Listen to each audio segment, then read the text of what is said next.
วนว่าผู้กลาผู้มีช้างนาลังสูแสนสีบอกปูนจักเกตดุลจักชาผู้กลาชาเกี่ยผู้กลาผู้มากัดตั้งได้เกี่ยตุ้นเตือก่อนนี่อีวังเอวะก่อความติ้นอย่างมาตู้ไล่มาคุบกินเดี๋ยวบอกปูนจักคุบกินมาโดยปากแข็งตุ้นตอบนั่นกาละปูนอาจจะมีมือปารุนจะเลวะเปินมาคิดเขาผมข่าวเฝ้าติดเตือนเปินมาด่าเขาผมถักติดถ่ายจ่าด่าจ้อมเตือนมีลามันมีประยุนกาลามันมีประยุนหูวะอันนี้ก็ชื่อจำได้ดีๆตูจานูวันว่าโผล่คุณโผล่ลายวิจานาลังกาตูปิจ้าเนี่ยว่ามันมีพระและทุกปีโดยสาขาชิ้นเตาใดก็ดีว่าจะมีเย่นาว่า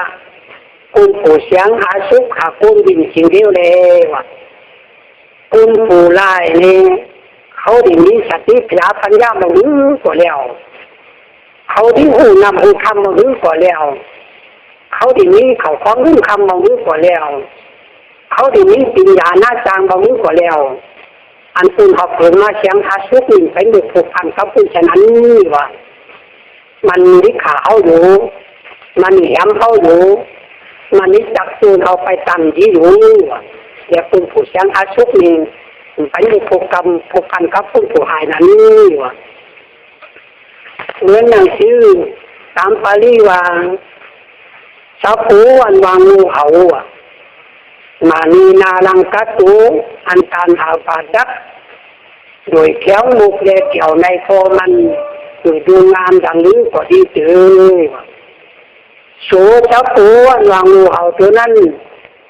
จิงหน้าผายังตาลูคุณผู้ใจเสียงไปกระตั้มหรือพิจัยมันสั้นหน่อยบอกพึ่งจับคุบจับกอดอันจะลือเตียนยอมจอดตายไปแล้วอ่ะเตี้ยเหมือนงูเห่าอ่ะ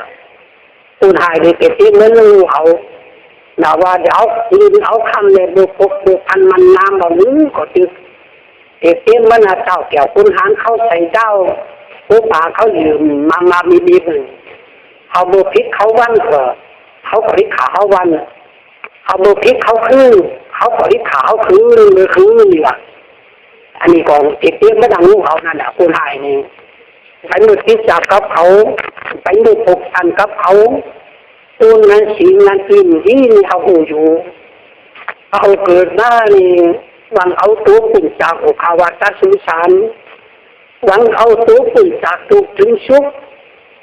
การทำหมดผูกพันกับปุ่นจริงดีตูนนั้นจริงดีนั่นน่ะจากตูนเอาไปฮิตอันตังดีนั้นเอาไปอยู่กับคุณศูนย์นั่นหรอกมันปล่อยรักเอาไปมันปล่อยเชื่อเอาไปรักเขาของเงินคำเตือนเอาไปอยู่กับคุณผีเหล่ายาเมาเขาก็ได้เชื่อเขากินเหล่าเอาไปพกพันกับคุณดินไผ่ดินเกี่ยวเขาก็ได้จักเขาเมื่อดินไผ่ดินเกี่ยวเขาของเงินคำเอาก็ได้ชี้แล้วบอกคุณชิมอันกินที่เขาหูไว้เขาถึงเลือกที่จะหายตัวนี้หูไว้เกินหูวางตึงก่อนั่นยิ่งก่อนั่นอาชีพมันเป็นอย่างใดอาชีพมันเป็นปุ้นอีนะโอ้หูไว้เกินอาชีพมันเป็นปุ้นกินเหล่าเป็นปุ้นขายยามายาป่าโอ้หูสักเอ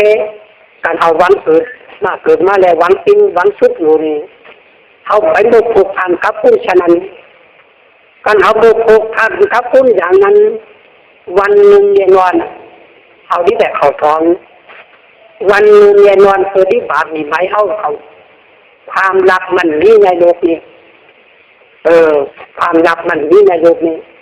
คือว่าเรามีไฟหูมีไฟหันถาวา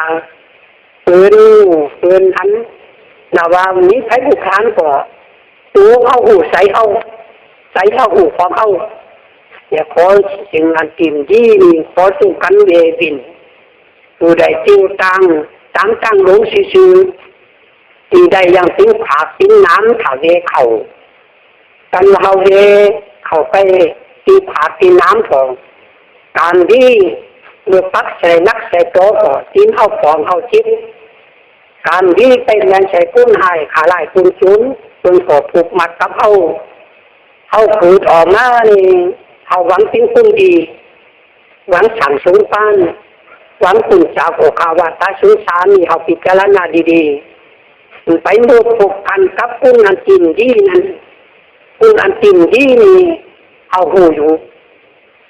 นี่ใช้เขากุ้นอย่างนั้นอย่างนี้ทิ้งอย่างได้ก็เอาหูอยู่ก็ไปดูผูกพันกับเขาการทำเรือผูกพันกับเขาก็วันเย็นวันเอาคนที่เด็กไปตาเหลืองตาเรืออยู่ตีในของในกาหันวันหนึ่งนี่ใหญ่เรื่องการจืดจำไว้ดีๆมันช้อนออกมาตังตีชนะออกมาตังนั้นปากอย่าโผล่จักเหตุจะคุณเหตุว่าคุณเฮานี่มันมีความศึกษาลำเรียนวิวาดุตาลีตาใจมีรู้ไปกว่าพวกคนหอชะท่ามของใจหินจักใดไขเปลือกมันปอกเปลือกมันหลอกหนังมันตัวใดพอเราชะท่าเข้าใจตัวอย่างมันกันเดียวนี่แหละเหตุว่าคุณเมืองเฮานี่มันได้ศึกษาได้อามีนกันว่าตีหวยมันว่าตีจริงมันเตะก็มันต้องตื่นพยาพึ่งผมรู้จักเหตุจักคุณมันเนี่ยฉันน่ะคงเด็ดตาแต่ผมมีออกชะท่าตัวใดจวงการจัดการเราทำวันนี้เป็นวันชิ้นพอพุ่งพุ่งเกี่ยวต่อสามประการนำทำการสอนชัพพันโยปาปุถาเจ้าได้มาพวกเมืองน้ำกันสู่ผมมีออกชะท่ากีฬาโนปัสสาติจ้องรองวัดของเราตัวใดบูทีสิ่งที่การปรุงดวงเดิมเบอร์วันปานาสู่ยังสู่ประการจัตตารุธรรมาวาเจนติอายุวันโนสุขังอรัน